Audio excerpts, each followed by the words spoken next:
Hello everyone student. Vyapam सब engineer की vacancy जो अभी आने वाली थी उसकी डेट सेलेक्ट हो चुकी है और आप देखेंगे तो व्यापम सब इंजीनियर का नोटिफिकेशन अब जारी हो चुका है। तो व्यापम सब इंजीनियर का नोटिफिकेशन इसके पहले जारी किया गया था और उसी में और पोस्ट ऐड करने के लिए उसमें संशोधन हुआ और संशोधन होने के बाद आज 22/7/2022 को दोस्तों फिर से रिवाइज्ड होकर व्यापम सब इंजीनियर का नोटिफिकेशन जारी हो गया दोस्तों। अब इसमें देखेंगे तो इसमें आपको बहुत सारी चीज़ें समझ में आ जाएगी। अभी इसका रूल बुक जारी नहीं किया गया है, परंतु ओल्ड वाला जो रूल बुक है वही रूल बुक रहेगा इसमें।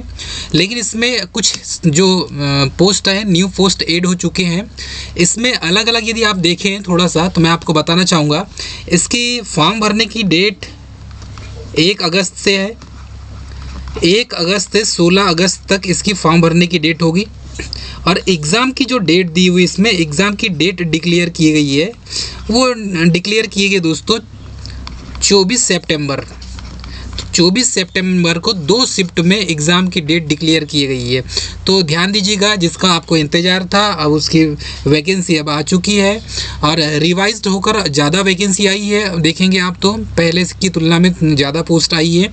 तो अब दोस्तों हम देर ना करते हुए अब है दोस्तों समझने का और हम कंटिन्यू अब क्लास लेकर आएंगे जिसमें पर डे जो है 1 घंटे की क्लास होगी। 1 घंटे की क्लास में हम टेक्निकल को इतना स्ट्रॉन्ग कर लेंगे कि इसके बाहर का क्वेश्चन नहीं पूछा जाएगा। सभी को पता है हम जो क्वेश्चन उठा रहे हैं दोस्तों, क्वेश्चन का जो लेवल है वो व्यापम सब इंजीनियर और ITI TU के लेवल का है। उससे ज़्यादा हायर लेवल का नहीं उठाएंगे क्योंकि बेसिक से क्वेश्चन आते हैं, बेसिक क्वेश्चन ही उठाया जाता है। हायर क्वेश्चन जो है SSC JEE में पूछा जाता है। हम बेसिक क्वेश्चन को उठाएंगे जो एग्ज़ाम में पूछे जाते हैं। तो प्रीवियस ईयर के जो क्वेश्चन है वो प्रीवियस ईयर के क्वेश्चन भी दोस्तों हम यहाँ पर देखेंगे। तो यहाँ पर हम स्टार्ट करेंगे। क्वेश्चन नंबर 50 तक हमारे क्वेश्चन हो चुके थे। पार्ट 3 तक टेस्ट सीरीज़ हम देखेंगे तो थर्ड जो टेस्ट सीरीज़ थी वहाँ तक 50 तक हमने क्वेश्चन कर लिया था। अब यहाँ पर हम स्टार्ट करेंगे 51 से क्वेश्चन। तो दोस्तों क्वेश्चन का लेवल तो सेम वही रहेंगे। क्वेश्चन के लेवल को हम चेंज नहीं करेंगे दोस्तों। यदि हायर लेवल करें तो फिर उसमें प्रॉब्लम हो जाएगी और एकदम लोअर लेवल करें तो उसमें भी प्रॉब्लम हो जाएगी, क्योंकि बहुत से स्टूडेंट ऐसे हैं यदि जिन्होंने प्रीवियस ईयर का क्वेश्चन पेपर देखा होगा तो क्वेश्चन का जो लेवल है यही है। चलिए अब हम दोस्तों समझने का है वक्त। अब क्लास का जो है हम स्टार्ट करेंगे। जितने स्टूडेंट हैं जिन्होंने क्वेश्चन की जो PDF है वो PDF यदि आपको चाहिए तो आप PDF कहाँ से जाके डाउनलोड कर सकते हैं? आप PDF जाके टेलीग्राम चैनल से डाउनलोड कर सकते हैं। Tande sir technical Telegram channel है, वहाँ पर आपको इसका PDF मिल जाएगा दोस्तों। पूरी बुक का PDF भी आपको वहाँ पर मिल जाएगा। तो अभी हम जिस बुक को सॉल्व कर रहे हैं वो यूथ कंपटीशन की बुक है और यहाँ से बहुत ये सिलेक्टेड क्वेश्चन है और ये क्वेश्चन जो आए हुए क्वेश्चन है उन्हीं को यहाँ पर कंसल्ट किया गया है। चलिए फर्स्ट क्वेश्चन देखते हैं 51। विच of the following is the direction of the largest size of register. तो यहाँ पर दिया है निम्न में से कौन सा सबसे आकार के प्रतिरोध का मान है। तो सबसे बड़े आकार के प्रतिरोध का मान देखना है जबकि सभी पदार्थ समान हैं। तो यहाँ पर देखेंगे तो पदार्थ तो समान है दोस्तों, लेकिन ऐसा कौन सा आकार है जिसका प्रतिरोध ज़्यादा होगा। तो 4 ऑप्शन देखेंगे। ये जो क्वेश्चन है दोस्तों ये UPSSC में पूछा गया 2015 में मतलब ये एग्ज़ाम में पूछा गया है। यदि हम देखें तो क्वेश्चन के 4 ऑप्शन देखें तो 100 ओम दिया हुआ है, 20 वाट यहाँ वाट रेटिंग दी है मतलब पावर दिया हुआ है। क्लियर दोस्तों, पावर को यहाँ पर शो किया गया है। अब यहाँ पर रेजिस्टेंस भी शो किया गया है, रेजिस्टेंस जो शो किया गया है ये 100 वाट का है। तो सभी में वाटेज रेटिंग और रेजिस्टेंस की रेटिंग शो की है। ऑप्शन बी में 10 ओम किया गया है तो स्वाभाविक सी बात है 100 ओम ज़्यादा होगा, 10 ओम कम होगा। उसके बाद दिया है यहाँ पर 1 किलो ओम हाफ वाट और इसमें 100 वाट्स दिया हुआ है और इसमें 1 मेगा ओम दिया हुआ है दोस्तों।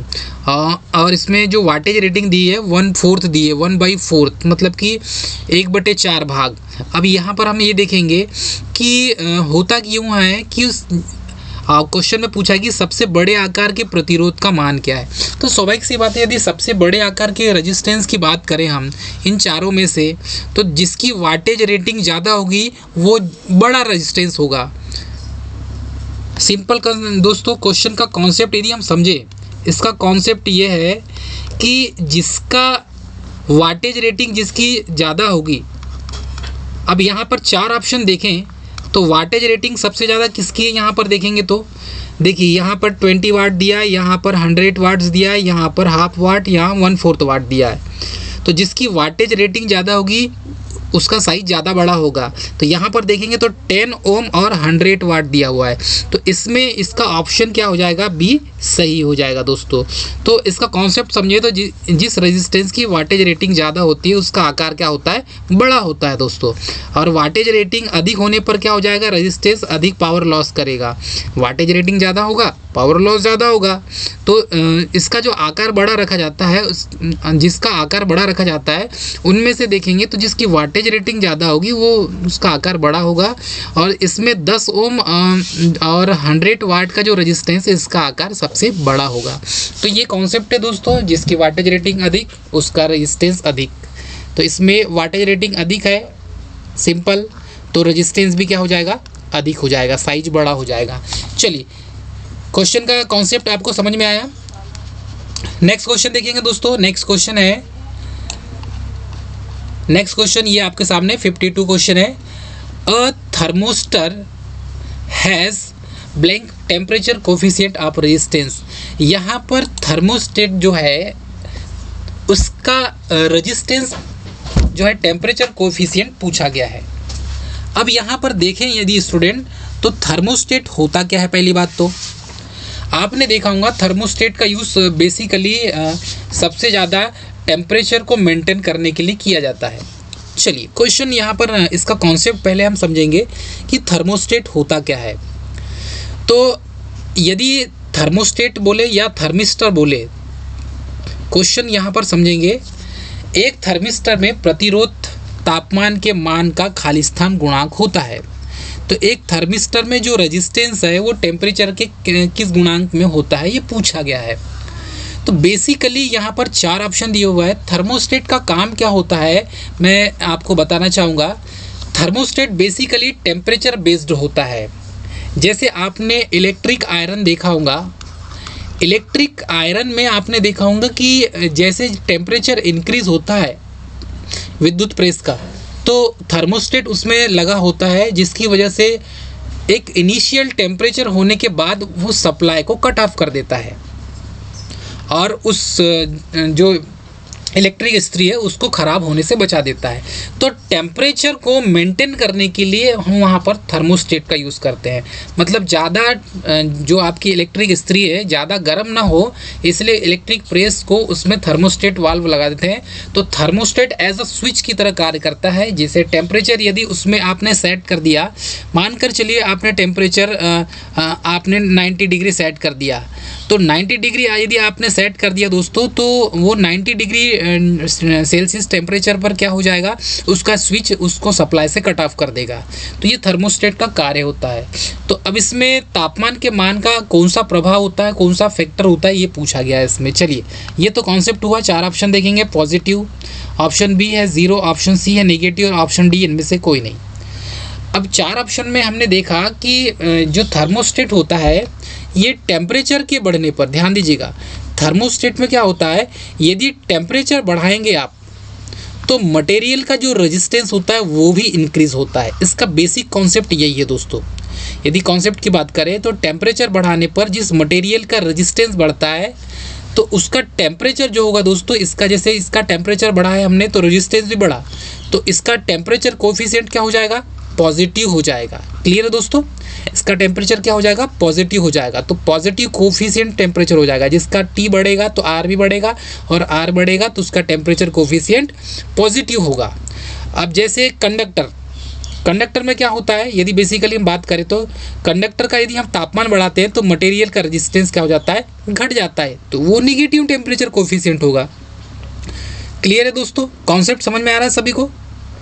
हम यदि किसी कंडक्टर का टेम्परेचर बढ़ाते हैं तो टेम्परेचर बढ़ाने पर यदि उसका रेजिस्टेंस घटता है, मानकर चलिए हमने T बढ़ाया और रेजिस्टेंस का मान घट रहा है, तो मतलब क्या हो जाएगा, निगेटिव टेम्परेचर कोफिशिएंट हो जाएगा। और तापमान बढ़ाने पर जिस मटेरियल का रेजिस्टेंस ना बढ़ता है ना घटता है, मतलब ऐसा सेम रहता है जैसा का वैसा। मानकर चलिए आपने टेम्परेचर बढ़ाया तो ये रेजिस्टेंस का जो मान है इसमें ना कमी होगी ना घटी होगी, कोई बढ़ोतरी होगी, एज अ कांस्टेंट रहेगा है। तो एज अ कांस्टेंट जब रहेगा तो इसका मतलब ये है कि ये ज़ीरो टेम्परेचर कोफिशिएंट की कंडीशन में है। तो ऐसा जो मटेरियल होगा वो ज़ीरो टेम्परेचर कोफिशिएंट होगा। क्लियर है दोस्तों, जीरो टेम्परेचर कोफिशिएंट होगा इसका। अब एक थर्मिस्टर में प्रतिरोध तापमान के मान का गुणांक, क्या गुणांक होता है ये पूछा गया है। तो यहाँ पर देखेंगे थर्मिस्टर में क्या होता है डियर फ्रेंड, कि आप यदि इसमें थर्मिस्टर में टेम्परेचर को बढ़ाते हैं, ठीक है, तो टेम्परेचर को बढ़ाने पर इसके रेजिस्टेंस के मान में कमी होती है। तो रेजिस्टेंस के मान में जब कमी होगी तो इसका क्या आंसर क्या आ जाएगा दोस्तों, ये निगेटिव टेम्परेचर कोफिशिएंट हो जाएगा, निगेटिव टेम्परेचर कोएफिशिएंट हो जाएगा। तो इसका सही आंसर क्या हो जाएगा, ऑप्शन सी। क्लियर है दोस्तों, ऑप्शन सी इसका सही हो जाएगा। चलिए नेक्स्ट क्वेश्चन देखेंगे, क्वेश्चन नंबर 53।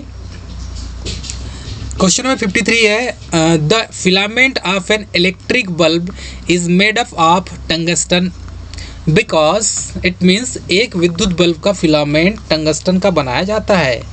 तो टंगस्टन का हम क्यों बनाते हैं, ये जो टंगस्टन है दोस्तों, बल्ब का फिलामेंट टंगस्टन का बनाया जाता है। क्वेश्चन इसको ऐसा भी पूछा जा सकता है, ये फिजिक्स का क्वेश्चन है दोस्तों, इसमें टेक्निकल में भी पूछा जाता है फिजिक्स।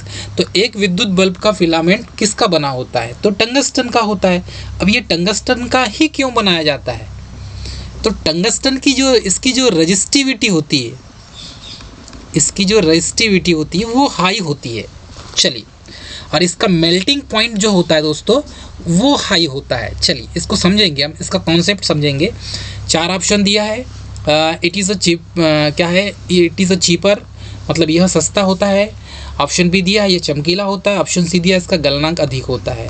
और ऑप्शन डी दिया इसका प्रतिरोध कम होता है। चलिए इसके कॉन्सेप्ट को यदि हम समझे तो कॉन्सेप्ट ये कहता है कि ये जो टंगस्टन है इसका मेल्टिंग जो पॉइंट होता है फिलामेंट का, टंगस्टन का फिलामेंट हम इसलिए करते हैं कि इसका मेल्टिंग पॉइंट जो होता है वो हाई होता है, मतलब गलनांक हाई होता है। बेसिक कॉन्सेप्ट ये हो गया। इसका मेल्टिंग पॉइंट क्या है, हाई होता है। और इसका टेम्परेचर कोफिशिएंट क्या होता है दोस्तों, 0 होता है। मतलब कि जैसे ही आप T को बढ़ाएंगे तो रेजिस्टेंस के मान में कोई चेंजेस नहीं होगा, जितना रेजिस्टेंस उसका है उतना ही रहेगा, ना इंक्रीज होगा ना डिक्रीज होगा, ओनली फॉर इक्वल होगा, बराबर होगा। तो ऐसा जो मटेरियल होता है, ऐसा जो फिलामेंट होता है, तो विद्युत बल्ब का जो फिलामेंट है टंगस्टन का फिलामेंट बना जाता है। इसका मेल्टिंग पॉइंट जो है मतलब गलनांक अधिक होता है, तो ऑप्शन सी इसका सही लगाएंगे हम। और इसका जो टेम्परेचर कोफिशिएंट होता है ये 0 होता है। तो यहाँ से 3 क्वेश्चन बनते हैं दोस्तों। पहला तो बनता है विद्युत बल्ब का फिलामेंट किसका बना होता है, टंगस्टन का बना होता है, ठीक है दोस्तों। अब सेकंड क्वेश्चन ये बनता है कि टंगस्टन का जो फिलामेंट है जो हम यूज़ कर रहे हैं इसका मेल्टिंग पॉइंट कैसा होता है, तो इसका मेल्टिंग पॉइंट गलना क्या होता है, हाई होता है। थर्ड क्वेश्चन ये बनता है कि टंगस्टन का टेम्परेचर कोफिशिएंट कितना होता है, तो क्या होगा स्टूडेंट, 0 होगा। तो इसके एक ही क्वेश्चन के 3 क्वेश्चन यहाँ पर कवर कर सकते हैं आप। चलिए नेक्स्ट क्वेश्चन देखेंगे। Well alternating current pass through a conductor, एक कंडक्टर के माध्यम से प्रत्यावर्ती धारा गुजरती है। तो एक कंडक्टर के माध्यम से प्रत्यावर्ती धारा गुजरती है तो क्या होगा डियर स्टूडेंट, चलिए देखेंगे। कॉन्सेप्चुअल क्वेश्चन है, इसे आपको पढ़ना है और इसका सही आंसर लगाना है, क्योंकि ये कॉन्सेप्ट वाला क्वेश्चन, बेसिक कॉन्सेप्ट है इसमें। एक कंडक्टर के माध्यम से, एक कंडक्टर में मानकर चलिए ये कोई एक कंडक्टर है और इसमें आप AC करंट फ्लो कर रहे हैं, इसमें AC करंट फ्लो हो गई, तब क्या होगा, इसमें इस कंडक्टर में क्या होगा, तो AC का फुल फॉर्म होता है अल्टरनेटिंग करंट, जिसे प्रत्यावर्ती धारा कहा जाता है। तो AC जो है अल्टरनेटिंग करंट है। और AC की जो खोज है ये किसने किया था दोस्तों, AC की खोज किया था निकोला टेस्ला ने। निकोला टेस्ला ने। तो निकोला टेस्ला ने एसी की खोज किया था। अब इसके फाउंडर आपको पता चल गए, निकोला टेस्ला। अब एसी की यदि बात करें तो एसी में जो वेव शेप होती है वो साइनसोइडल होती है, इस टाइप से होती है। हाफ साइकिल इसमें आपको पॉजिटिव मिलेगा और हाफ साइकिल निगेटिव मिलेगा। तो ये जो साइकिल है इसे बोलेंगे हाफ साइकिल पॉजिटिव, और इसको बोलेंगे हाफ साइकिल निगेटिव। तो हाफ साइकिल पॉजिटिव और हाफ साइकिल निगेटिव, ये अल्टरनेटिंग करंट है, इस तरीके से वेव ट्रांसमिट होती है। तो ये जो सुरंग और गर्त के रूप में ट्रांसमिट होती है। चलिए अब यहाँ 4 ऑप्शन देखेंगे। फर्स्ट ऑप्शन है, यह समान रूप से कंडक्टर की धारा में वितरित रहता है। तो ये अल्टरनेटिंग करंट जो होता है इसमें परिमाण और दिशा, ध्यान दीजिएगा, परिमाण और दिशा ये समय के सापेक्ष में चेंज होते हैं। समय के सापेक्ष में क्या होते हैं? चेंज होते हैं। तो जिस करंट में यदि देखें कि जिसका परिमाण और दिशा समय के साथ परिवर्तित होता है वो अल्टरनेटिंग करंट कहलाती है। अब यहाँ पर अल्टरनेटिंग करंट की खासियत ये होती है दोस्तों कि ये सरफेस पर फ्लो होती है, कंडक्टर के सरफेस पर फ्लो होगी, अंदर फ्लो नहीं होगी, कंडक्टर के इंटरनल भाग में फ्लो नहीं होगी, उसके सरफेस में फ्लो होगी। तो उसके सरफेस में फ्लो होती है, सतह पर। अब सतह पर फ्लो होने वाली करंट कौन सी है? AC current, means alternating current. अब यहाँ पर हमने आपको कॉन्सेप्ट बता दिया कि ये सतह में फ्लो होती है। सेकंड ऑप्शन दिया उसमें कोर की तुलना में सतह पर अधिक धारा होती है, और ऑप्शन सी दिया है कोर की तुलना में सतह के पास कम धारा होती है, और ऑप्शन डी दिया है सभी धारा कंडक्टर कोर से गुजरती है। तो ध्यान दीजिएगा, मैंने आपको इसका कॉन्सेप्ट बताया कि ये सरफेस पर फ्लो होती है। तो इसका सही आंसर क्या हो जाएगा दोस्तों? Option B. ऑप्शन बी इसका सही हो जाएगा। तो कोर की तुलना में यह सतह के पास अधिक धारा होती है, तो इसका सही आंसर हो जाएगा ऑप्शन बी। क्लियर है दोस्तों? क्योंकि क्या होता है, कंडक्टर में जब एसी करंट दिया जाता है, अल्टरनेटिंग करंट देते हैं, तो कोर की तुलना में सतह के पास अधिक धारा प्रवाहित होगी क्योंकि सरफेस में फ्लो होती है, और धारा के वितरण में इस असमान के प्रभाव को जो मतलब कि ये डिस्ट्रीब्यूशन सही नहीं हो रहा है, एक तो अंदर में करंट फ्लो हो रही है, वही बाहर में करंट फ्लो हो रही है, तो इसके कारण जो इफेक्ट पैदा होगा उसे स्किन इफेक्ट कहा जाता है दोस्तों। जबकि कंडक्टर में डीसी करंट फ्लो होती है उसमें ये सारी चीज़ें नहीं होती। ओनली फॉर एसी में ही ये संभव है, डीसी में संभव नहीं है। तो यहाँ पर लिखा है कोर तथा सतह दोनों जगह घनत्व समान होता है, और स्किन प्रभाव केवल प्रत्यावर्ती धारा मतलब एसी में ही संभव है, डीसी में स्किन इफेक्ट नहीं होता। चलिए, स्किन इफेक्ट यदि इसको जो है इसका बहुत अच्छे से आपको जब नेक्स्ट चैप्टर आएगा जनरेशन ट्रांसमिशन हम डिस्ट्रीब्यूशन के क्वेश्चन करेंगे ऑब्जेक्टिव, तब उसमें दोस्तों इसको बहुत अच्छे से आपको और एक्सप्लेन करेंगे। नेक्स्ट क्वेश्चन है resistivity of electrical conductor is affected by, मतलब कि विद्युत चालकों की प्रतिरोधकता से प्रभावित होती है। ये एमपी जेई के एग्ज़ाम में 2016 में आया है। मतलब ये जो है जनरेशन या ट्रांसमिशन एमपी केवीवीसीएल या पीजीसीएल एमपी पीजीसीएल में, या जनरेशन में ट्रांसमिशन में एमपी पीटीसीएल में, इन तीनों में से किसी एक में आया हुआ क्वेश्चन है दोस्तों। चलिए, resistivity of electrical conductor is affected by, विद्युत सुचालकों की प्रतिरोधकता से प्रभावित होती है। तो यहाँ पर देखेंगे विद्युत जो सुचालकों की प्रतिरोधकता किससे प्रभावित होती है। कोई कंडक्टर है और ये कंडक्टर की जो कंडक्टिविटी है ये किसके कारण प्रभावित होती है? क्या टेम्परेचर से प्रभावित होती है, क्या प्रेशर से प्रभावित होती है, क्या कंपोजिशन से प्रभावित होती है, या उपरोक्त सभी से होती है? तो ध्यान दीजिएगा दोस्तों, इसके पहले वाला जो क्वेश्चन किए हमने, यदि किसी कंडक्टर की कंडक्टिविटी की बात करें तो टेम्परेचर से तो प्रभावित होती है, क्योंकि आपको पता है कि पॉजिटिव टेम्परेचर, नेगेटिव टेम्परेचर और 0 डिग्री टेम्परेचर ये 3 टेम्परेचर कोफिशिएंट होते हैं। तो इसका मतलब ये है कि 4 ऑप्शन में टेम्परेचर से प्रभावित होता है कंडक्टर। ठीक है। सेकंड है प्रेशर। तो प्रेशर से भी दोस्तों कंडक्टर प्रभावित होता है। विद्युत सुचालकों की प्रतिरोधकता प्रेशर के कारण अर्थात दाब के कारण भी प्रभावित होता है। ऑप्शन सी है कंपोजिशन, संगठन के कारण।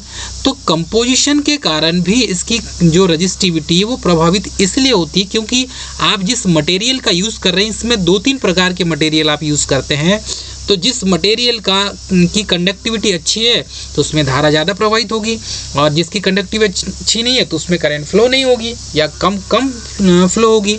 जैसे गुड कंडक्टिंग मटेरियल सिल्वर है, उससे कम है कॉपर, उससे कम है एल्युमिनियम।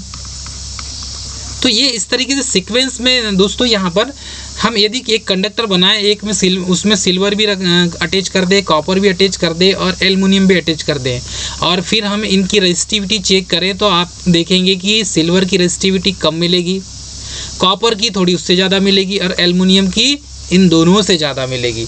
तो यही है यहाँ पर प्रेशर और मतलब कंपोजिशन को आप समझ सकते हैं। तो इसका सही आंसर आ जाएगा ऑप्शन डी।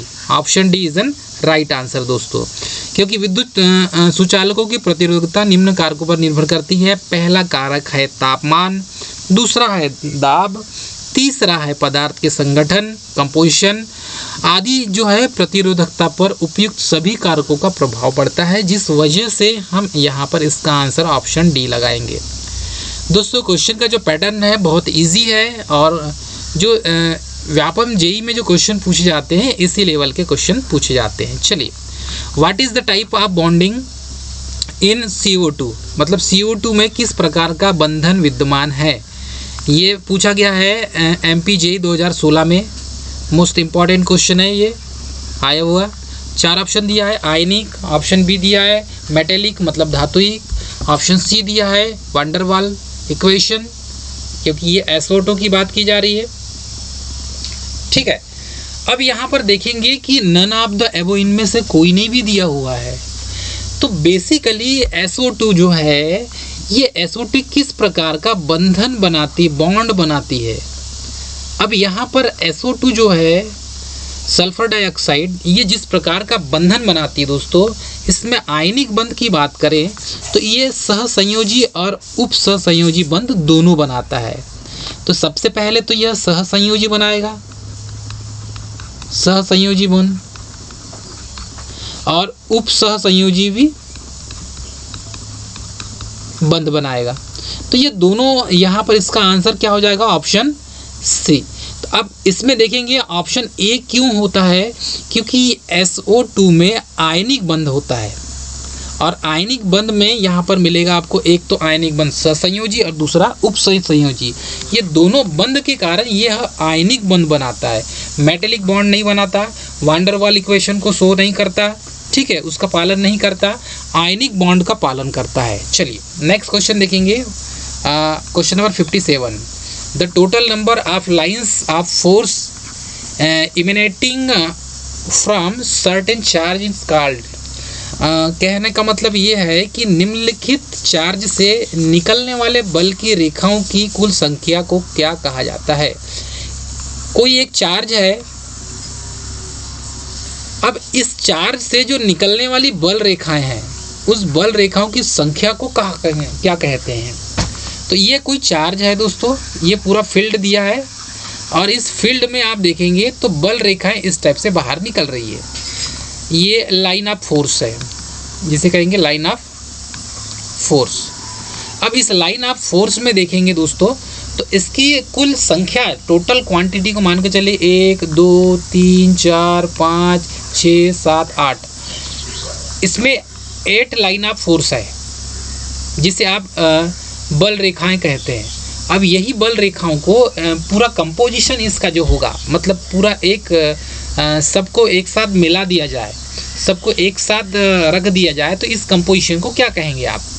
तो इसमें 4 ऑप्शन दिया है, विद्युत गंभीरता, ऑप्शन बी दिया है विद्युत क्षेत्र की शक्ति, ऑप्शन सी दिया है बल की विद्युत रेखा, और ऑप्शन डी दिया है विद्युत फ्लक्स। अब यहाँ पर 4 ऑप्शन दिया है मेरे प्रियो।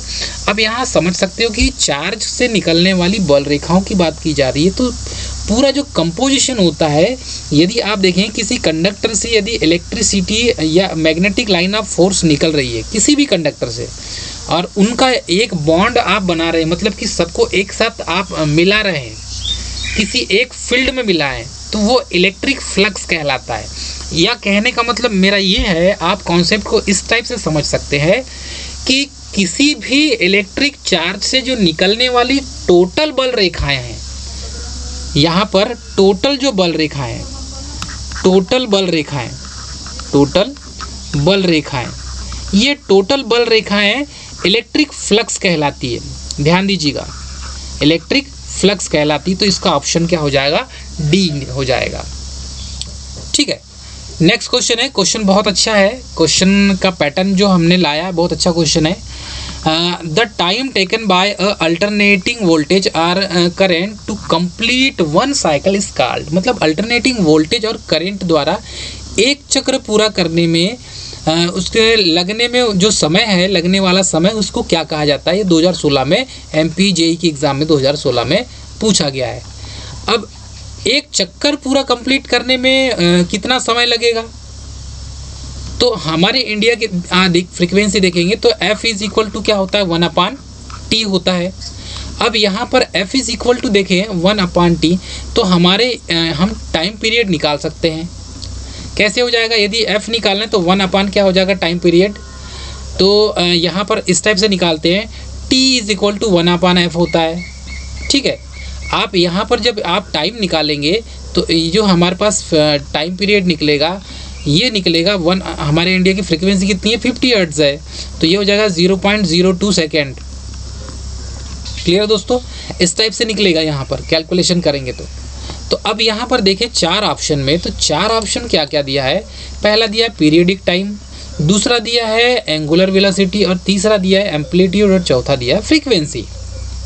तो एक चक्कर पूरा यदि कंप्लीट करना है तो एक चक्कर कैसे कंप्लीट होगा, चलिए इसे देखेंगे हम। एक चक्कर कैसे कंप्लीट हो गया? ये एक वेव शेप है, यहाँ से 0 स्टार्ट होगा तो ये पॉजिटिव हाफ साइकिल हो गया, और यहाँ से निगेटिव हाफ साइकिल। क्लियर है दोस्तों? ये निगेटिव हाफ साइकिल हो गया। तो half cycle positive half cycle और हाफ साइकिल निगेटिव, ये दोनों साइकिल जब पूरा कंप्लीट हो जाता है तो एक चक्र कहलाता है। कैसे समझेंगे? चलिए, अल्टरनेटिंग करंट के द्वारा, ये सिर्फ AC में संभव है, AC में ही फ्रीक्वेंसी होती है, याद रखिएगा, AC में ही फ्रीक्वेंसी होती है। DC फ्रीक्वेंसी लेस होती है। DC क्या है? फ्रीक्वेंसी लेस है, याद रखना है। DC फ्रीक्वेंसी लेस है, DC में फ्रीक्वेंसी नहीं होती। AC में आप देखेंगे तो आपको फ्रीक्वेंसी मिलेगा, हाफ साइकिल पॉजिटिव का, हाफ साइकिल निगेटिव होगा। तो अल्टरनेटिंग करंट के द्वारा एक चक्र पूरा करने में पीरियडिक टाइम कहा जाता है उसे, और इसी को एक चक्र कहा जाता है। या तो पीरियडिक टाइम बोलिए या तो एक चक्र बोलिए। इसका सही आंसर हो जाएगा ऑप्शन डी।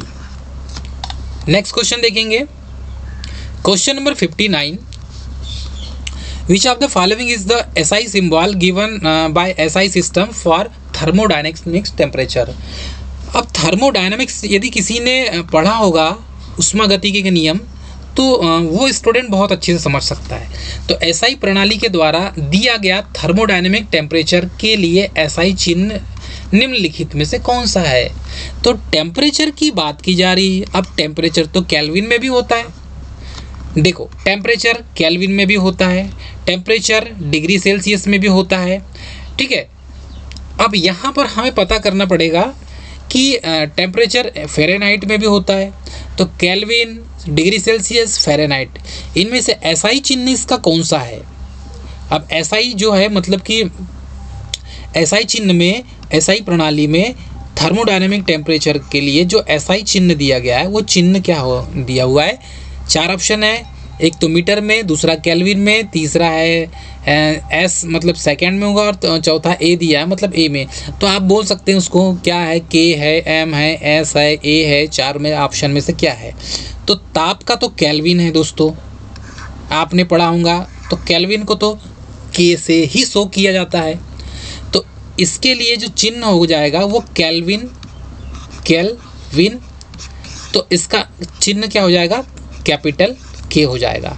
अब इसमें जो है एसआई प्रणाली के द्वारा थर्मोडायनेमिक टेम्परेचर के लिए एसआई जो चिन्ह है वो के का प्रयोग किया जाता है, और इसमें एवरेज जो वैल्यू होती है 0.637 आई मैक्सिमम। तो करंट की एवरेज वैल्यू जो है ये आपको निकालना है, तो आप इस टाइप से इस फार्मूले से आप निकाल सकते हैं। चलिए, ये भी क्वेश्चन पूछा जाता है एग्जाम में कि करंट की एवरेज वैल्यू निकालने का सूत्र क्या है। यदि आपको आई एवरेज निकालना है तो आप कैसे निकालेंगे। चलिए दोस्तों, वक्त है अब समझने का। इसका कॉन्सेप्ट बेस्ड क्वेश्चन देखेंगे हम। In which process the transfer of the heat is from one point to another point due to the actual motion of the molecules of the fluid. अब यहाँ फ्लूइड की बात की, तरल पदार्थ की बात की जा रही है। अब तरल पदार्थ में यदि देखिए तो फ्लूइड मैकेनिक्स यदि जो स्टूडेंट पढ़ा होगा, मैकेनिकल का बहुत अच्छा सब्जेक्ट है, यदि यहाँ पर देखेंगे तो किस प्रक्रिया के तहत किसी तरल पदार्थ के मॉलिक्यूल्स के वास्तविक मोशन के कारण उत्पन्न ऊष्मा एक बिंदु से दूसरे बिंदु तक स्थानांतरित होती है।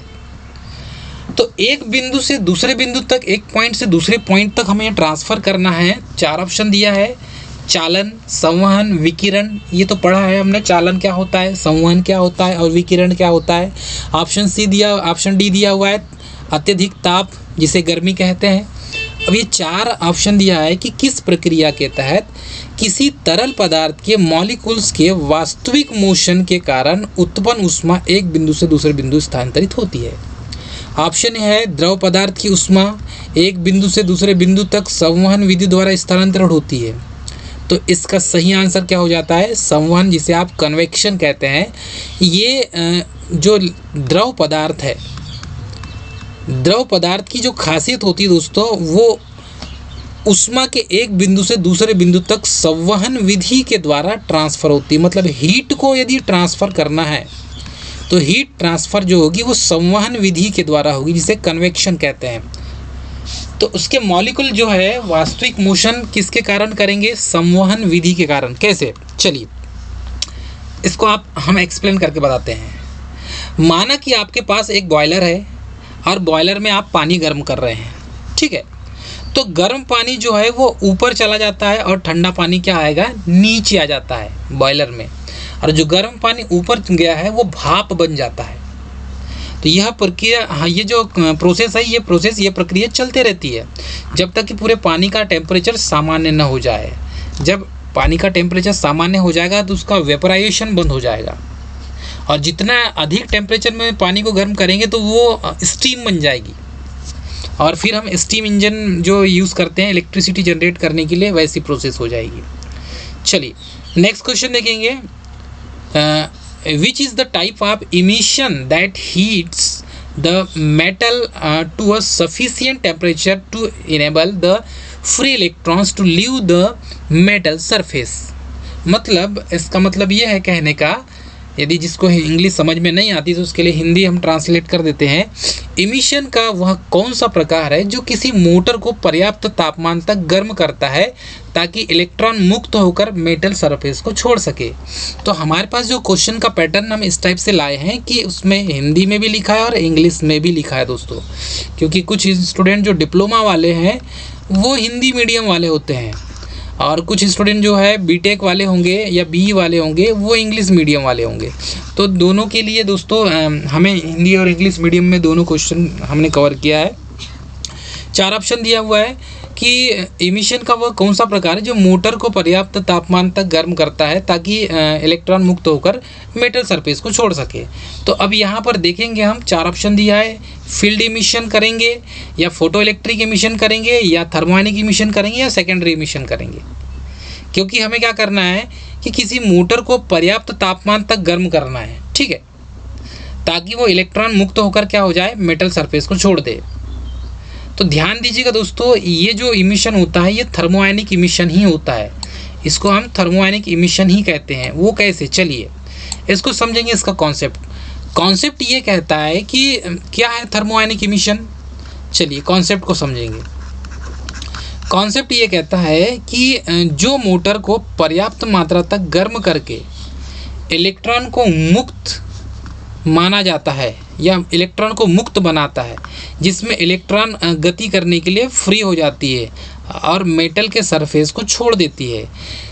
कहने का मतलब ये है दोस्तों, सबसे पहले मानकर चलिए ये नाभिक है जिसमें प्रोटॉन और न्यूट्रॉन होते हैं, और आपको बाहर में ऊपर की ओर मिलेगा आपको इलेक्ट्रॉन जिस पे माइनस चार्ज होता है। ठीक है, स्टार्टिंग में ये जो इलेक्ट्रॉन है ये कैसे होता है, तो स्टार्टिंग में ये वैलेंस इलेक्ट्रॉन होता है, इसे कहते हैं वैलेंस इलेक्ट्रॉन। स्टार्टिंग में ये वैलेंस इलेक्ट्रॉन होगा। उसके बाद जब अलग से आप इसको हीट देंगे, मानकर चलिए आपने इसको क्या दे दिया, हीट दे दिया, तो जब आप इसको हीट देंगे तो ये हीट देने पर आपने क्या किया, एक्स्ट्रा हीट दिया, हमने इसको एक्स्ट्रा हीट दिया। एक्स्ट्रा हीट देने पर क्या होगा दोस्तों, मालूम है कि एक्स्ट्रा हीट देने पर ये फ्री इलेक्ट्रॉन के रूप में कन्वर्ट हो जाता है, फ्री इलेक्ट्रॉन बन जाता है। तो मैं आपको यही समझाना चाह रहा हूँ कि जब आप किसी भी मेटल में इसमें इलेक्ट्रॉन, प्रोटॉन, न्यूट्रॉन उपस्थित होंगे स्वतंत्र अवस्था में, आप जब तक एक्स्ट्रा हीट नहीं देंगे, एक्स्ट्रा एनर्जी नहीं देंगे, ये जो हीट है ये एक प्रकार की एनर्जी ही है, ध्यान दीजिएगा। जब किसी मेटल को हम एक्स्ट्रा एनर्जी या एक्स्ट्रा हीट देते हैं तो उसमें उपस्थित वैलेंस इलेक्ट्रॉन फ्री इलेक्ट्रॉन के रूप में कन्वर्ट हो जाते हैं। अब चलिए ये फ्री इलेक्ट्रॉन क्या है, तो आप देखेंगे जो कंडक्टर होता है, कंडक्टर में ही फ्री इलेक्ट्रॉन होते हैं, तभी एज अ कंडक्टर के रूप में यूज़ होगा। फ्री इलेक्ट्रॉन ही तो कंडक्शन का काम करेगी। तो जिसमें वैलेंस इलेक्ट्रॉन, वी से लिख देता हूँ मैं इसे, वैलेंस इलेक्ट्रॉन लेस देन 1 होता है, वो गुड कंडक्टर होता है, गुड कंडक्टर होता है। क्लियर दोस्तों। और जिसमें वैलेंस इलेक्ट्रॉन ग्रेटर देन 1 होता है, ये इंसुलेटर होता है, इंसुलेटर। और जिसमें वैलेंस इलेक्ट्रॉन इक्वल टू 1 होता है, ये सेमी कंडक्टर की कंडीशन में आता है। क्लियर दोस्तों। तो यहाँ वैलेंस इलेक्ट्रॉन को बहुत अच्छे से हमने डिफाइन किया। जिसमें वैलेंस इलेक्ट्रॉन 1 से कम होगा वो गुड कंडक्टर होगा, जिसमें वैलेंस इलेक्ट्रॉन 1 से ज़्यादा होगा वो इंसुलेटर होगा, मतलब कि प्रतिरोध होगा, रेजिस्टेंस होगा। ठीक है, और मतलब कुचालक होगा, कहने का मतलब यही है। क्या हो जाएगा, कुचालक। और लेस देन होगा तो चालक। क्लियर है स्टूडेंट। और जिसमें वैलेंस इलेक्ट्रॉन इक्वल 1 होता है वो सेमी कंडक्टर होता है, मतलब अर्धचालक होता है, अर्धचालक होता है। ये आपको समझना है दोस्तों, ये बेसिक कॉन्सेप्ट मैंने आपको समझा दिया। इस टाइप से आप इसे समझ सकते हैं, ये बेसिक कॉन्सेप्ट। ये एग्जाम में यहाँ से भी 3 क्वेश्चन बन के निकलते हैं। चलिए क्वेश्चन नंबर 62 देखेंगे हम। क्वेश्चन नंबर 62 ये कहता है कि calculate the resistance of wire. किसी भी वायर का हमें रेजिस्टेंस ज्ञात करना है। 4 ऑप्शन दिया है, चारों ऑप्शन में हम ये देखेंगे कि इसका रेजिस्टेंस क्या होगा डियर स्टूडेंट। चलिए, बहुत से स्टूडेंट जो पहली बार इस सेशन को देख रहे हैं वो चैनल को सब्सक्राइब, लाइक और शेयर कर दें, क्योंकि आपके सब्सक्राइब और शेयर और लाइक करने से ही हमें मोटिवेशन मिलता है।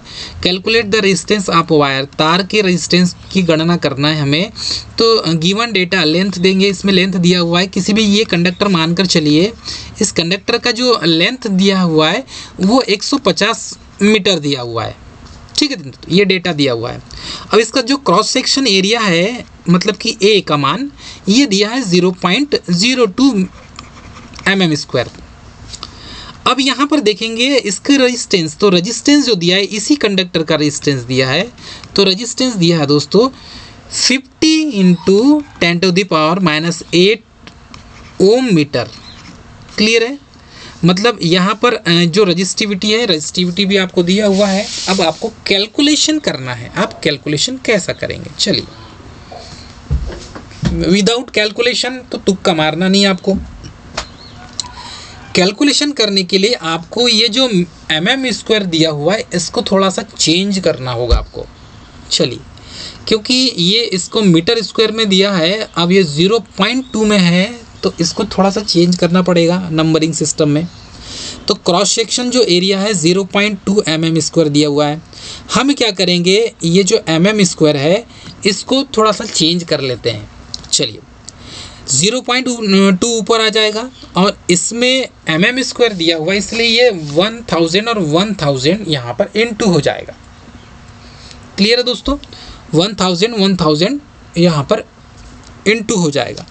अब यहाँ पर कैलकुलेशन यदि करते हैं हम, तो इसका कैलकुलेशन आपके सामने, या तो कैलकुलेशन करके पूरा निकाल दीजिए या तो फिर इसी मान को रख दीजिए। आप रजिस्टिविटी निकालेंगे तो याद रखिएगा, क्योंकि 50 × 10⁻⁸ ओम मीटर दिया हुआ है रजिस्टिविटी। मतलब हमें क्या निकालना है दोस्तों, इसकी रजिस्टिविटी निकालना है। तो रजिस्टिविटी कैसे निकालेंगे हम, R = ρL/A से निकालेंगे, क्योंकि हमारे पास यहाँ पर देखेंगे तो L का भी मान दिया है, A का मान दिया है और रो का भी मान दिया है। चलिए वैल्यू पुट कर देते हैं। R = क्या हो जाएगा डियर, 50 × 10⁻⁸ ओम मीटर हो जाएगा। तो 50 × 10 जो है ये लिख देंगे 50 × 10⁸।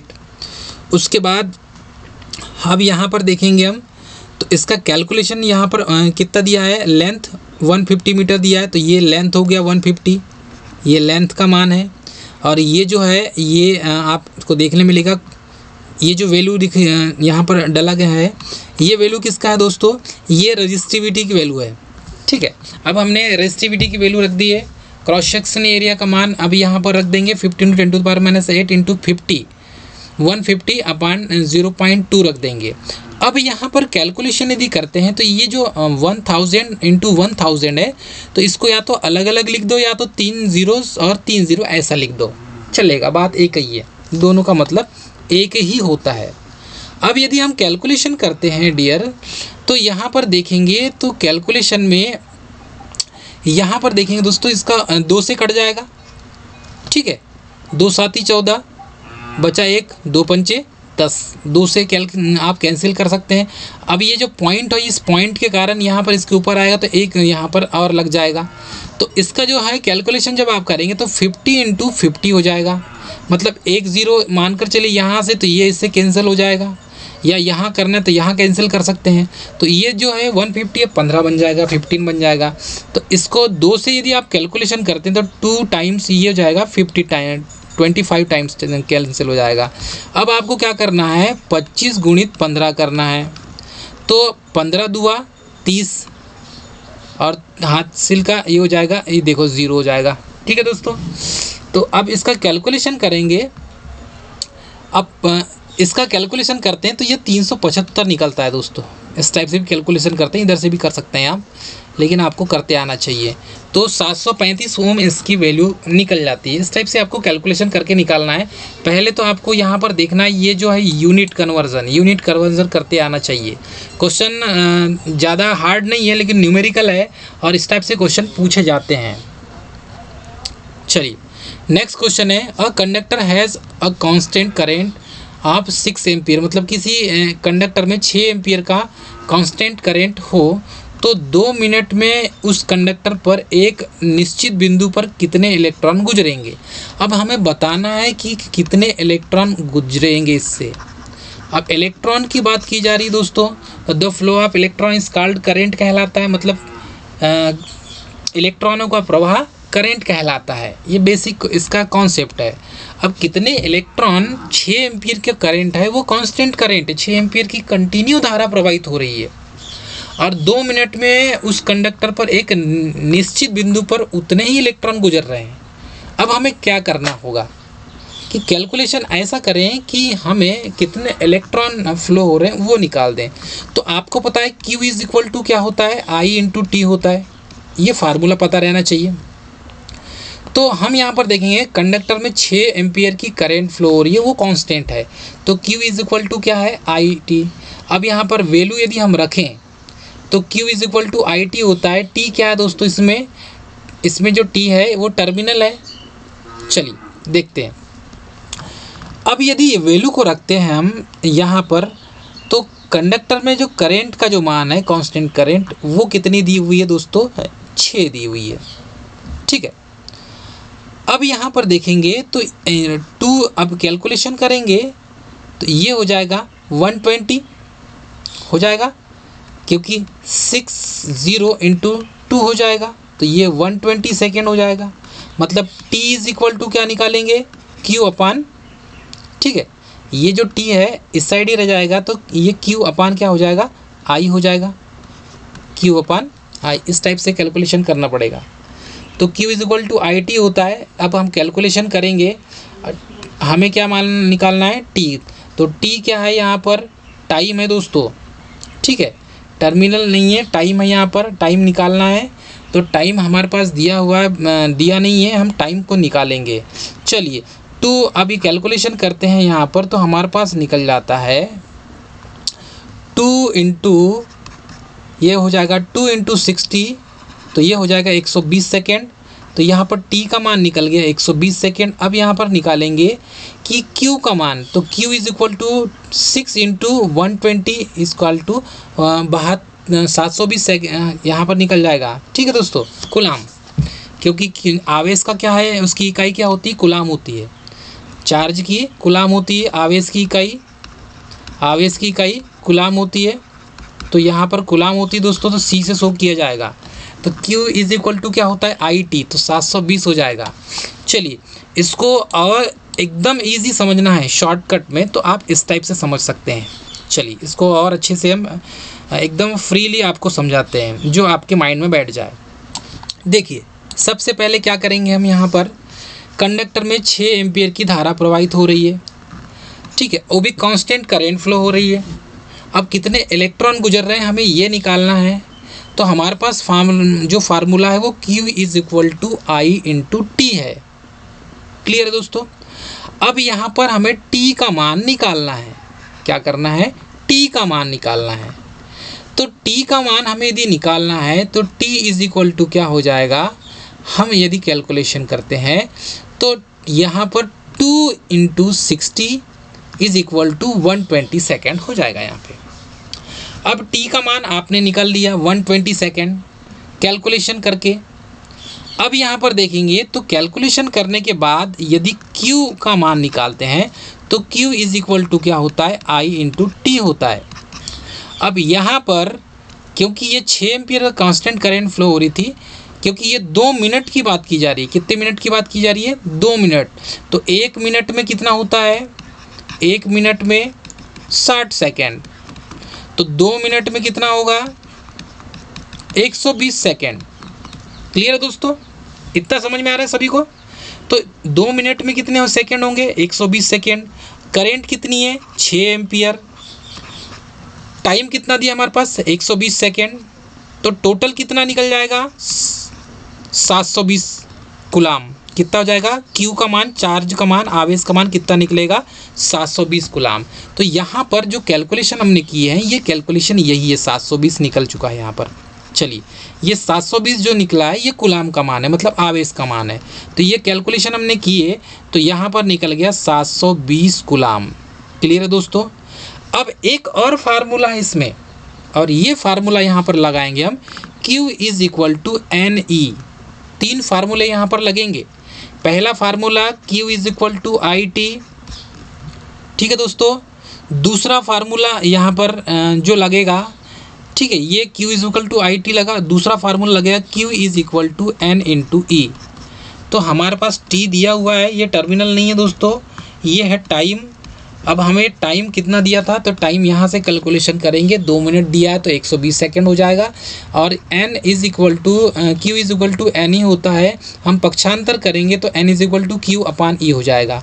अब q हमारे पास दिया है 720 कुलाम, और हमारे पास इलेक्ट्रॉन में जो आवेश होता है 1.6 इंटू 10⁻⁻19 कुलाम होता है। मतलब एक इलेक्ट्रॉन में जो आवेश होता है वो होता है 1.6 इंटू 10⁻⁻19 कुलाम। इतना होता है। इतना मान यहाँ पर इस वैल्यू को हम यहाँ पर पुट कर देंगे तो मान निकल के आ जाएगा दोस्तों इस टाइप से। चलिए ये कैलकुलेशन हो गया। ये n का मान निकल जाएगा 720 अपान 1.6, और ये 10⁻⁻19 है तो ये +19 हो जाएगा। क्लियर है दोस्तों। अब ये क्या हो गया, +19 हो गया। अब यहाँ पर n का मान निकालते हैं हम, तो n का मान इस टाइप से निकाला जाएगा, क्योंकि 16 पंचे 80 होता है, ठीक है। तो यहाँ पर हम 2 से भी काटते हैं, 2 8 16 होता है, ठीक है। 2 तिया 6 और ठीक है, और 2 छक 12, ये 360 बार चल जाएगा। फिर इसको काटेंगे, 2 से काट देते हैं, 2 6 8, 2 1 2, 2 8 16, 180 बार। फिर ये 2 बार कट जाएगा, 2 9 18 90 बार दोस्तों। इस टाइप से कैलकुलेशन आप कर लीजिएगा, और तो ये निकल जाएगा 450 × 10⁻19 की घात हो जाएगी। अब यदि कैलकुलेशन करेंगे तो ये दशमलव का मान यदि लिखते हैं तो ये हो जाएगा 4.5 × 10⁻, यहाँ पर दिया हुआ है दोस्तों, इतना मान यहाँ पर निकल जाएगा। तो इतनी वैल्यू जो है ये इसकी निकल जाएगी। इसका ऑप्शन ए जो है वो सही हो जाएगा, 4.9 × 10⁻21। ठीक है दोस्तों, इस टाइप से कैलकुलेशन करके आप निकाल सकते हैं। बेसिक कॉन्सेप्ट आपको पता रहना चाहिए, जो बेसिक फार्मूले हैं, बेसिक फार्मूले भी आपको याद रहना चाहिए। नेक्स्ट क्वेश्चन देखेंगे, आवेश Q1 और Q2 पर अपना थोड़ा बल प्रयोग करता है। यदि आवेश Q जो है 1 को उसके समीप लाया जाए तो Q2 का Q1 पर क्या प्रभाव पड़ेगा। तो आपने यदि कूलाम का नियम पढ़ा है तो इस क्वेश्चन को बहुत अच्छे से सॉल्व कर सकते हैं आप। चलिए अब कूलाम का नियम देख लेते हैं कि कूलाम का नियम क्या कहता है।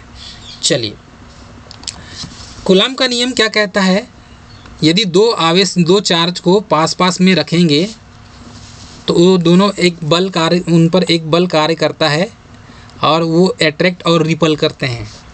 चलिए कैसे होता है, 4 ऑप्शन दिया हुआ है। खालिस्तान का परिणाम बढ़ेगा, खालिस्तान का परिणाम घटेगा, स्थिर रहेगा, बढ़ेगा जब Q3 तथा Q1 का चिन्ह समान होगा, और घटेगा जब Q3 का आवेश Q1 के विपरीत होगा। तो यहाँ पर जो क्वेश्चन का पैटर्न है ये इसे समझिए, इसके कॉन्सेप्ट को यदि हम समझें तो कॉन्सेप्ट ये है कि इसमें Q2 पर Q1 को बल का प्रयोग जब किया जाएगा तो वो स्थिर रहेगा। अब क्यों रहेगा दोस्तों, ये फार्मूला है उसका, क्योंकि ये जो फार्मूला है ये बल F is equal to 1/4 pi ε0 εr into Q1 into Q2 upon d² है। तो इसमें मतलब ये है कि यदि 2 आवेश के बीच की दूरी d हो, फिर से सुनिए, अतः यदि Q3, अब मानकर चलिए Q3 आवेश समीप लाने पर Q2 पर लगने वाला बल, ये Q3 है और ये Q2 है, तो Q3 का Q2 पर लगने वाला बल नेट फोर्स का रिजल्टेंट होगा, ठीक है, और उसमें Q1 के द्वारा एक बल स्थिर होगा और उन दोनों के बीच की दूरी d होगी। ये यहाँ पर एक्सप्लेन किया गया है। चलिए नेक्स्ट क्वेश्चन है, तो इसका सही आंसर क्या हो जाएगा दोस्तों, ऑप्शन डी, Q3 का तथा Q1 का चिन्ह समान रहेगा और घटेगा जब Q3 का आवेश Q1 के विपरीत होगा। नेक्स्ट क्वेश्चन देखेंगे, एक धातु की तार में विद्युत धारा के प्रवाह के कारण होती है। कोई एक धातु की तार है, वायर है, उसमें विद्युत धारा प्रवाहित कर रहे हैं, तो वो किसके कारण होता है। तो सभी स्टूडेंट, जितने भी इलेक्ट्रिकल वाले स्टूडेंट हैं, सभी को पता है, कुछ स्टूडेंट पॉलिटेक्निक वाले, कुछ बीटेक वाले हैं, क्योंकि the flow of electron is called current कहलाता है, मतलब कि इलेक्ट्रॉनों का प्रवाह करेंट कहलाता है। तो जब इलेक्ट्रॉनों का प्रवाह करेंट कहलाता है तो कोई धातु की तार है तो उसमें विद्युत धारा प्रवाह होगी, तो किसके कारण होगी, इलेक्ट्रॉन के कारण ही होगी। प्रोटॉन के कारण तो होगा नहीं, न्यूट्रॉन के कारण नहीं होगा, सिर्फ किसके कारण होगा, इलेक्ट्रॉन के कारण, क्योंकि इलेक्ट्रॉन क्या होती है, हल्की होती है। इलेक्ट्रॉन प्रोटॉन से 1845 गुना भारी होता है। ध्यान दीजिएगा, ये भी क्वेश्चन पूछा जाता है, 1845 गुना भारी होता है। तो प्रोटॉन जो है, आयन, इलेक्ट्रॉन, इनमें से कोई नहीं, इसका सही आंसर हो जाएगा दोस्तों इलेक्ट्रॉन। तो धातु के तार में विद्युत धारा का प्रवाह सिर्फ इलेक्ट्रॉन के कारण ही संभव होता है। नेक्स्ट क्वेश्चन देखेंगे, प्रकाश वर्ष निम्नलिखित में किसकी इकाई है? अब ये जो प्रकाश वर्ष है ये दूरी की इकाई होती है दोस्तों।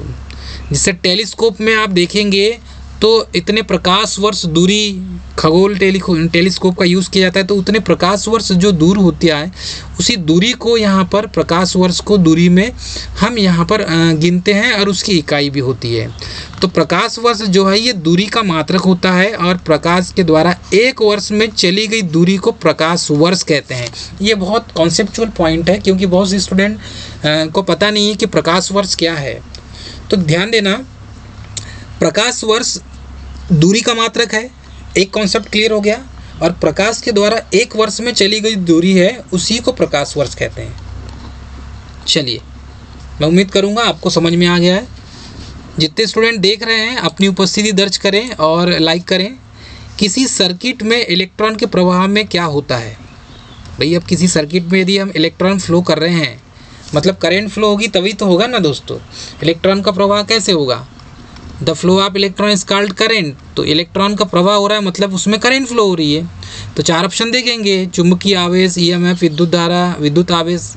तो स्वाभाविक सी बात है, किसी भी सर्किट में इलेक्ट्रॉन के प्रवाह को क्या कहते हैं? विद्युत धारा कहते हैं। इसका ऑप्शन सी सही हो जाएगा। एन इलेक्ट्रिक करंट, मतलब किसी सर्किट में इलेक्ट्रॉन के प्रवाह को विद्युत धारा का प्रवाह कहा जाता है।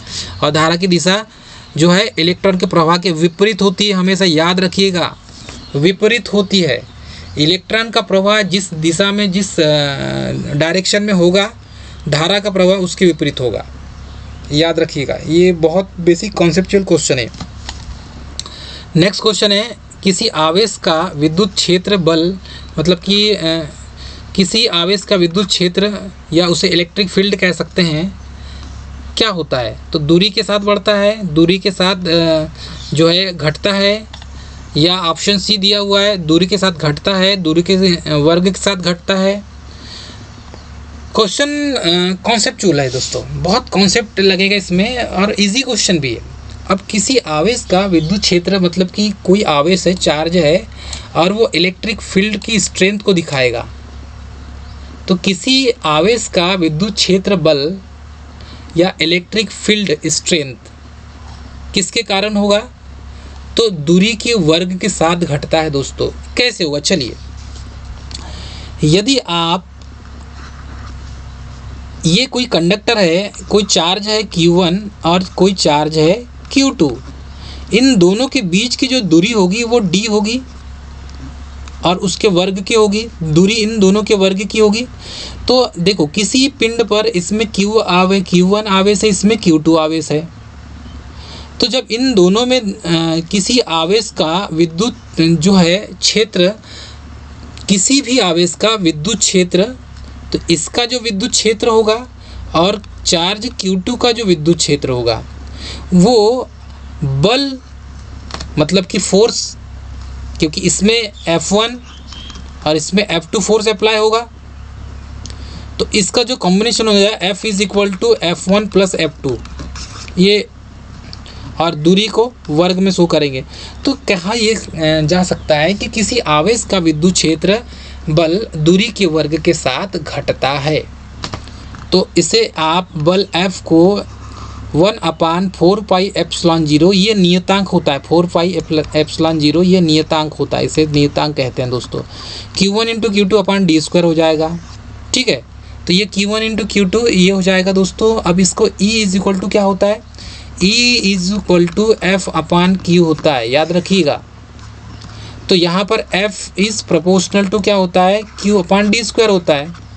तो यहाँ पर कैलकुलेशन करके जब आप निकालेंगे तो इसका ऑप्शन क्या हो जाएगा? दूरी के वर्ग के साथ घटेगा, क्योंकि फोर्स बढ़ेगा तो दूरी क्या हो जाएगी? कम हो जाएगी। ध्यान दीजिएगा,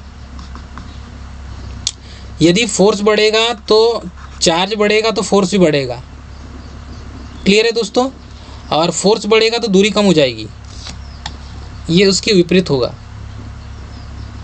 नेक्स्ट क्वेश्चन है, जब 2 एम्पीयर धारा एक तांबे के तार में 3 माइक्रोसेकंड के लिए प्रवाहित होती है, तब उस मैदान, मतलब इलेक्ट्रॉन का चार्ज 1.6 × 10⁻⁻19 कूलाम के तार के अनुप्रस्थ काट में प्रवाहित इलेक्ट्रॉनों की तकरीबन संख्या क्या होगी? अब इसमें क्रॉस सेक्शन एरिया दिया हुआ है, इलेक्ट्रॉन का चार्ज भी दिया है। गिवन दैट क्या क्या है दोस्तों हमारे पास दिया क्या है, करंट का मान दिया है 2 एम्पियर, टाइम हमारे पास दिया है 3 माइक्रोसेकेंड। अब 3 माइक्रोसेकेंड के यदि हम उसको चेंज करें माइक्रो को तो 10⁻⁻6 हो जाता है माइक्रो में। क्लियर है दोस्तों, 10⁻⁻6 हो जाता है। तो इलेक्ट्रॉन में चार्ज कितना होता है 1.6 × 10⁻⁻19 कूलम होता है। अब नंबर ऑफ इलेक्ट्रॉन हमें निकालना है, तो नंबर ऑफ इलेक्ट्रॉन निकालने के लिए Q इक्वल टू क्या होता है IT होता है। हमारे पास I का मान कितना दिया 2 एम्पियर, ठीक है, I का मान कितना दिया 2 एम्पियर, और यहाँ पर हमारे पास टाइम कितना दिया है 3 × 10⁻⁻6, तो 3 × 10⁻⁻6 ये -6 है। अब कैलकुलेशन हम करते हैं तो ये हो जाएगा 8, ठीक है दोस्तों, ये हो जाएगा 8 × 10⁻⁻6, ठीक है। अब कैलकुलेशन करेंगे हम तो यहाँ पर मान कितना निकलेगा 3 दूआ 6, ये 6 हो जाएगा दोस्तों, ठीक है, 6 × 10⁻⁻6। अब यहाँ पर Q का मान है Q इक्वल टू NE होता है, Q ये भी फार्मूला है N × E, ठीक है। अब Q इक्वल टू NE होता है, कैलकुलेशन करेंगे तो N इक्वल टू Q/E हो जाएगा, N इक्वल टू क्या हो जाएगा Q/E हो जाएगा। अब Q/E हो गया, यहाँ वैल्यू पुट कर दीजिए, वैल्यू पुट करेंगे 6 × 10⁻⁻6 और यहाँ पर देखेंगे 1.6 × 10⁻⁻19, तो ये 6 है, यहाँ से कैंसिल हो जाएगा, ठीक है। 19 में से 6 घटा दो, तो 19 में से 6 जब घटाएंगे तो 13 बचेगा। तो यहाँ पर कैलकुलेशन करेंगे तो ये जो है 6 और ये हो जाएगा 1.6, मतलब 1 इंटू यहाँ पर 1 10 बढ़ जाएगा ना, दशमलव का 1 यहाँ पर बढ़ जाएगा, तो ये हो जाएगा दोस्तों 60, ये 60 हो गया। अब यहाँ पर ये 1 19 है 13, इसको 1 और करेंगे तो ये कम हो जाएगा दोस्तों, कैलकुलेशन करेंगे तो ये बच जाएगा यहाँ पर 3 × 7 5 × 10⁻13। तो यहाँ पर जो n का मान है मतलब नंबर ऑफ इलेक्ट्रॉन की संख्या 3.75 × 10⁻13 की घात होगी। इस टाइप से कैलकुलेशन करें आप निकाल सकते हैं, कोई ज़्यादा टफ क्वेश्चन नहीं है, न्यूमेरिकल क्वेश्चन है लेकिन इजी ही है। आपको यूनिट कन्वर्जन करते आना चाहिए, फार्मूला पता रहना चाहिए बस। ये ऐसे क्वेश्चन पूछे जाते हैं, एकदम इजी क्वेश्चन दोस्तों। जिस तापमान पर किसी गैस का आयतन 0 हो तो वॉल्यूम क्या है 0 हो गया, तो उसको क्या कहेंगे आप, ये RRB 2014 में पूछा गया है। जिस तापमान पर किसी गैस का आयतन 0 हो जाएगा, अब ये कोई टेम्परेचर है, उस टेम्परेचर पर यदि गैस का जो वॉल्यूम आयतन 0 हो जाए उसको क्या कहेंगे, निरपेक्ष स्केल तापमान, या ऑप्शन बी दिया है परम शून्य तापमान, ऑप्शन डी दिया परम तापमान, इनमें से कोई नहीं, तो ऑप्शन बी इसका सही हो जाएगा, परम शून्य तापमान। कैसे, जिस तापमान पर किसी गैस का आयतन 0 हो जाता है उसे परम शून्य ताप कहते हैं, क्योंकि गैस इसका वॉल्यूम का मान क्या हो जाएगा 0 हो जाएगा भाई है कि जिस टेम्परेचर पर किसी गैस का आयतन 0 हो जाता है तो परम शून्य ताप कहलाएगा। और इसे केल्विन में शो करेंगे और इसी का मान -273 डिग्री सेल्सियस होता है। 0 केल्विन का मान कितना होता है 273 डिग्री सेल्सियस, -273, ध्यान दीजिएगा माइनस लगाना जरूरी है। 1 मीटर किसके बराबर होता है, बहुत अच्छा क्वेश्चन, ये बेसिक से क्वेश्चन है दोस्तों, ये एग्जाम में पूछे जाते हैं। 1 मीटर किसके बराबर होता है, चलिए 1 मीटर किसके बराबर होता है, 4 ऑप्शन दिया है, 10⁻⁻6 माइक्रोन, 10⁻6 माइक्रोन, 10⁻3 माइक्रोन या 10⁻3 माइक्रोन। अब यहाँ पर 1 मीटर की बात की गई है। अब दोस्तों ये लंबाई की यूनिट होती है मीटर, अब यहाँ पर माइक्रोन में हम इसको चेंज करेंगे तो ध्यान दीजिएगा 1 मीटर बराबर 10⁶ माइक्रोन होता है। ये एग्ज़ाम में कभी कभी पूछा जाता है, यहाँ से क्वेश्चन RRB 2014 में पूछा गया है कि 1 मीटर बराबर 10⁶ माइक्रोन होता है, -6 नहीं होता, ध्यान दीजिएगा 10⁶ माइक्रोन होता है। नेक्स्ट क्वेश्चन है, तत्व जिसकी द्रव्यमान संख्या एक समान है परंतु भिन्न परमाणु संख्या है क्या कहलाएगा, तो कोई ऐसा तत्व है जिसका द्रव्यमान संख्या एक समान है, तो द्रव्यमान संख्या यदि इक्वल है, किसी भी तत्व की द्रव्यमान संख्या इक्वल है परंतु परमाणु संख्या भिन्न है उसकी, तो उसको क्या कहेंगे हम, तो पहली बात तो उसको कहेंगे आइसोबार। कैसे कहेंगे, चलिए किसी तत्व की जो द्रव्यमान संख्या है वो समान है, मानकर चलिए उसका मॉस कितना दिया है 12 दिया है, परंतु परमाणु संख्या क्या है, उससे कम है। तो किसी भी द्रव्यमान संख्या, यदि किसी भी तत्व का द्रव्यमान संख्या समान है परंतु परमाणु संख्या उससे भिन्न है, परमाणु संख्या उससे भिन्न है, तो उसे क्या कहेंगे हम, आइसोबार या उसे समभारिक कहते हैं। क्योंकि यहाँ पर क्या समान है दोस्तों, द्रव्यमान एक समान है परंतु परमाणु संख्या तो भिन्न है। तो परमाणु संख्या भिन्न होने के कारण उसे समभारिक कहा जाता है। इंग्लिश में कहते हैं आइसोबार, क्योंकि आइसोटोप और आइसोबार पूछा जाता है। समभारिक इसे कहा जाता है, समभारिक। क्लियर है दोस्तों। नेक्स्ट क्वेश्चन है, हवा में ध्वनि का वेग लगभग कितना होता है। तो हवा में ध्वनि का वेग, ये तो फिजिक्स का दोस्तों बहुत इंपॉर्टेंट क्वेश्चन है। यहाँ से आप यदि रेलवे के क्वेश्चन को देखेंगे या रेलवे की तैयारी जो स्टूडेंट किए होंगे या कर रहे होंगे, फिजिक्स के क्वेश्चन है ये और एग्ज़ाम में पूछे भी जाते हैं यहाँ से। तो हवा में ध्वनि का जो वेग होता है वो होता है 330, या ऑप्शन में दिया 332, तो 332 लगाना है, और नहीं तो 330 भी होगा तो लगाना है आपको। तो ध्यान दीजिएगा, 3 × 10⁶ लिखा है, ये नहीं होगा, 330 मीटर पर सेकेंड, ये इसका सही आंसर होगा। क्लियर है दोस्तों, ऑप्शन बी। क्योंकि हवा में ध्वनि का जो वेग है वो 330 या 332, मैक्सिमम जगह आपको 332 मीटर पर सेकेंड ही मिलेगा, 332 मीटर पर सेकेंड ही मिलेगा। तो हवा में ध्वनि का जो वेग है उसकी चाल 332 मीटर पर सेकेंड ही होती है। नेक्स्ट क्वेश्चन है, किस तापमान पर पानी का घनत्व अधिकतम होता है। 4 ऑप्शन दिया है, 0 degree Celsius, 100 degree Celsius, 50 degree Celsius, 4 degree Celsius. तो स्वाभाविक सी बात है, किस तापमान पर पानी का घनत्व, उसकी डेंसिटी की बात की जा रही है, डेंसिटी की बात की जा रही है, घनत्व की बात की जा रही है। और डेंसिटी कितने टेम्परेचर पर पानी का अधिक होता है, तो वो 4 डिग्री सेल्सियस पर होता है। तो बेसिक छोटू सा क्वेश्चन है दोस्तों, हलवा क्वेश्चन है, ये बहुत बार एग्जाम में पूछे भी जाते हैं। ये स्कोरिंग बढ़ाने के लिए, स्कोर बढ़ाने के लिए बहुत अच्छे क्वेश्चन है। इनमें से कौन सा आदर्श मतलब कि नोबल गैस नहीं है। फर्स्ट क्वेश्चन देखेंगे तो फर्स्ट ऑप्शन है हीलियम, ब्रोमीन, आर्गन और नियॉन। तो नोबल गैस की बात की जा रही है कि नोबल गैस नहीं है। तो ध्यान दीजिएगा दोस्तों, ये जो आदर्श गैसें जो हैं, नोबल गैस जिसे कहा जाता है, तो noble gas helium, neon, argon, krypton, ज़ेडॉन और रेडॉन, ये जो है ये नोबल गैस कहलाती है और ये हल्की होती है। क्लियर है। लेकिन ब्रोमीन एक आदर्श गैस नहीं होती, ध्यान दीजिएगा। तो इसका सही आंसर क्या हो जाएगा, ब्रोमीन। तो ब्रोमीन एक आदर्श गैस होती नहीं, इसलिए इसका सही आंसर ऑप्शन बी होगा। नेक्स्ट क्वेश्चन देखेंगे, विद्युत आवेश की इकाई क्या है। हलवा क्वेश्चन।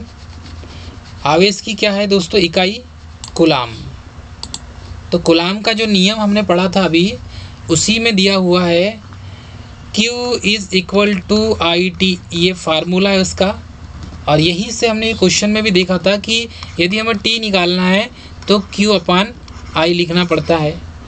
वैसे ही अब यहाँ पर यदि हम जब चार्ज को निकालते हैं, इसकी यूनिट को निकालते हैं, तो ये विद्युत आवेश की इकाई कूलाम होती है।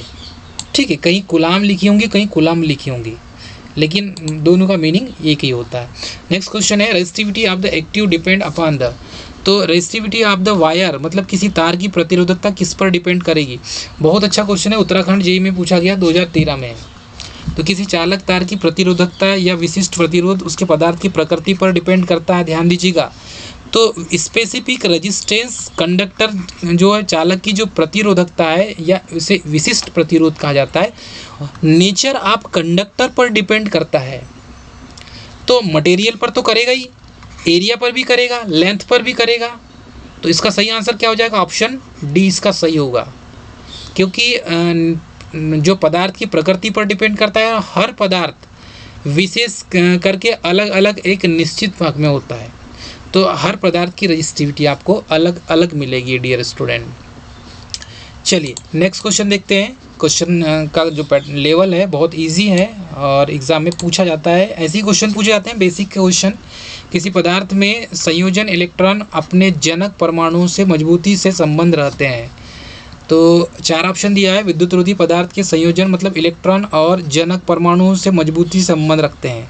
तो 4 ऑप्शन यदि देखते हैं तो किसी पदार्थ में संयोजन इलेक्ट्रॉन अपने जनक परमाणु से मजबूती से संबंध रखते हैं, तो जिससे उत्पन्न हुए हैं उससे कैसे कनेक्टेड हैं ये पूछा गया है। तो फर्स्ट ऑप्शन है चालक, सेकंड है अर्धचालक, थर्ड दिया है विद्युत रोधी जिसे इंसुलेटर कहते हैं, चौथा है चुंबकीय।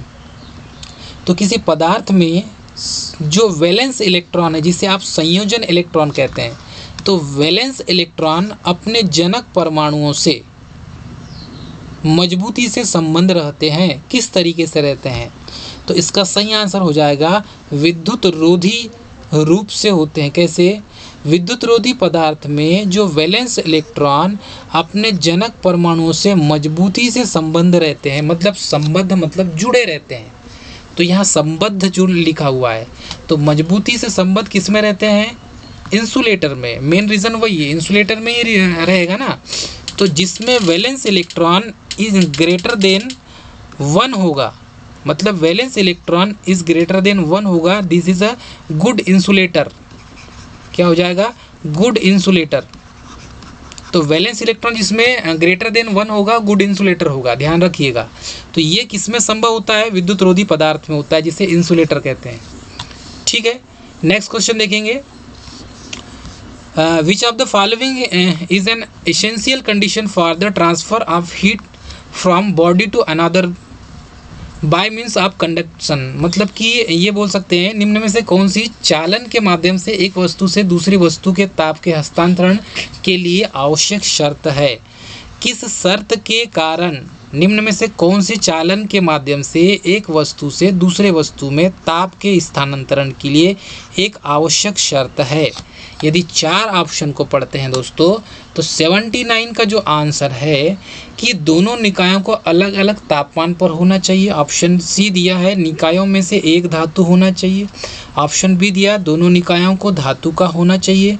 ऑप्शन ए दिया दोनों निकायों का एक ही तापमान पर होना चाहिए। क्योंकि निम्न में यहाँ पर बोला है कि एक वस्तु से दूसरी वस्तु में ताप का ट्रांसफ़र करना है, टेम्परेचर को हमें क्या करना है? ट्रांसफ़र करना है। तो उसके लिए क्या आवश्यक है? जब किसी हीट बॉडी से कोल्ड बॉडी कनेक्ट होगी तब ही हीट बॉडी का ट्रांसफ़र कोल्ड बॉडी में होगी। तो वही चीज़ यहाँ पर लिखी हुई है, दोनों निकायों को अलग अलग तापमान पर होना चाहिए।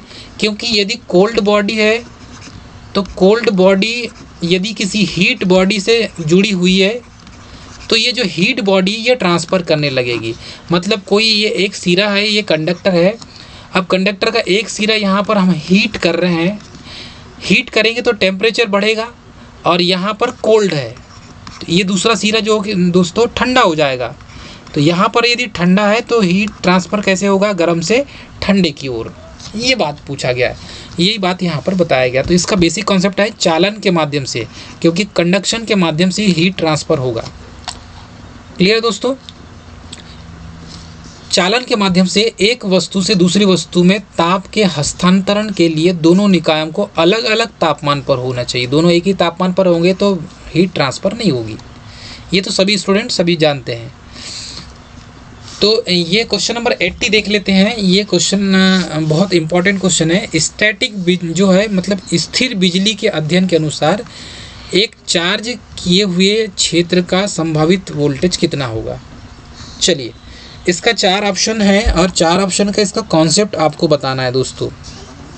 ठीक है, तो यहाँ पर इसका सही जो आंसर क्या होगा? ऑप्शन ए है, अवलोकन बिंदु से दूरी आर के व्युत्क्रमानुपाती होता है, मतलब उल्टा होता है। ठीक है, व्युत्क्रमानुपाती मतलब उल्टा, जैसे कि v = 1 दिया हुआ है।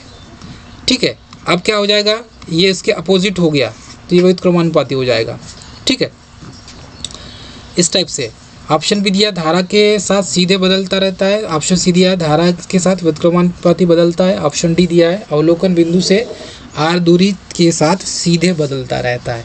4 ऑप्शन दिए हुए हैं दोस्तों। इसमें यदि इसको हम अच्छे से समझें तो एक स्थैतिक जो है स्टैटिक बिजली के अध्ययन के अनुसार एक चार्ज किए हुए क्षेत्र का संभावित वोल्टेज क्या होना चाहिए? ठीक है, तो इसका सही आंसर आप कमेंट सेक्शन में जाके कमेंट करके दे सकते हैं। कमेंट सेक्शन में जाइए और कमेंट करके दीजिए इसका सही आंसर क्या होगा दोस्तों। क्लियर है? यदि इसका जो नेक्स्ट पार्ट जो हम लाएंगे, नेक्स्ट पार्ट में पूरा बेसिक हम कवर कर देंगे दोस्तों। जब फर्स्ट नेक्स्ट जो वीडियो होगी उसमें पूरा बेसिक कवर हो जाएगा।